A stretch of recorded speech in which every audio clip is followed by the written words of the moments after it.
India seems to be the focus nation and the front runner for emerging startups.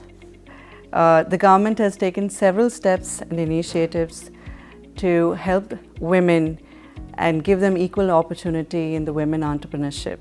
We still have only 14% women entrepreneurship representation in the 15 million entrepreneurs that we have in India. To put this context into perspective, we have two successful entrepreneurs, Sakshi Talwar, who heads the Rugs and Beyond, which is an online portal, and we have Sairi Chahal, who is from She Rose. She is the founder of She Rose, and we can have their views about why we have very few women entrepreneurs, in spite of all the efforts that we have taken so far. Glad to be here. So, as far as having fewer women entrepreneurs is concerned, I would say that it's still improving. Of course, there are a lot more opportunities out there if you compare like 5 years, as compared to 5 years before. A lot of women entrepreneurs, they probably have some sort of fear, the lack of confidence or lack of, facilities that are, being provided to them. And even if there are facilities, they're not probably fully aware of it. So I think that, making them aware of the opportunities that are there and providing them some sort of mentorship is something that is required. And Sairi, what are your views? If you take a view of the situation, there are two ways to look at it. One is absolutely top-down, which is where initiatives like Invest India come in, because they really help reap what has come up, right? In terms of, it's almost like harvesting, because there's a layer of people who are ready to turn entrepreneurs and who are ready to jump and who are ready to take risks. So top-down is great, but if we have to change the base, we have to increase the size of the funnel, then we have to do bottom-up, and bottom-up somehow, the factors are not just controlled by you and me or by maybe initiatives like this, because that scope of work spans much wider.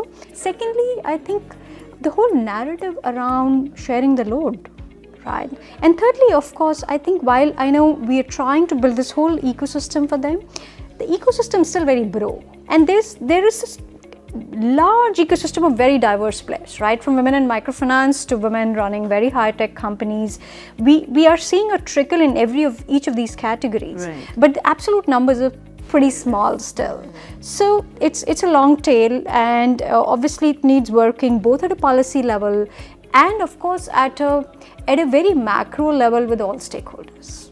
What do you think are the top 3 things that one can think of when you have to move from an idea to, making that a business model?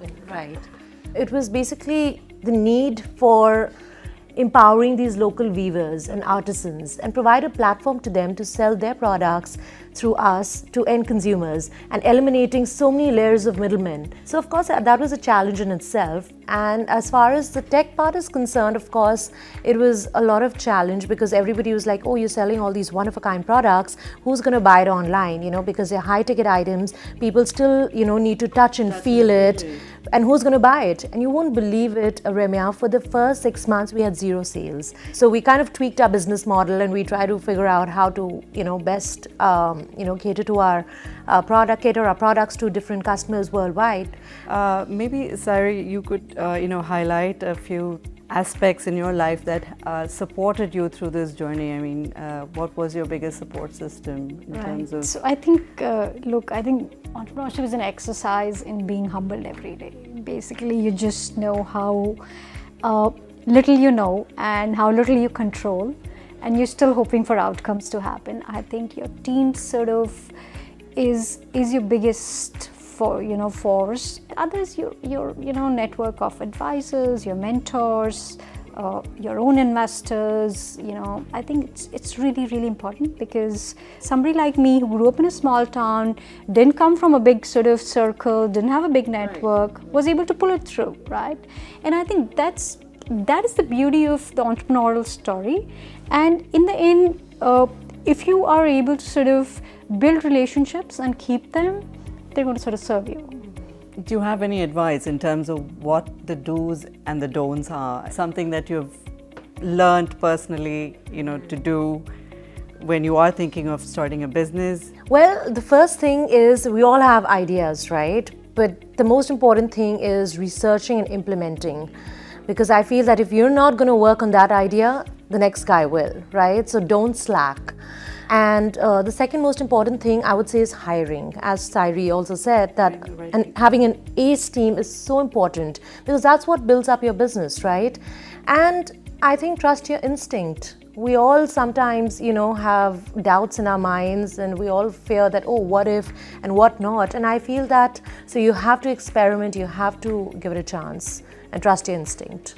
So I think every founder has a core strength, and which means there's also a core weakness that comes with it, and I think if you identify that for yourself, what are you good at, which means that you need to find people who are good at all other things, because you're always going to have a financial story to your business. How much of a dreamer and a storyteller you are, you will need to get those numbers right.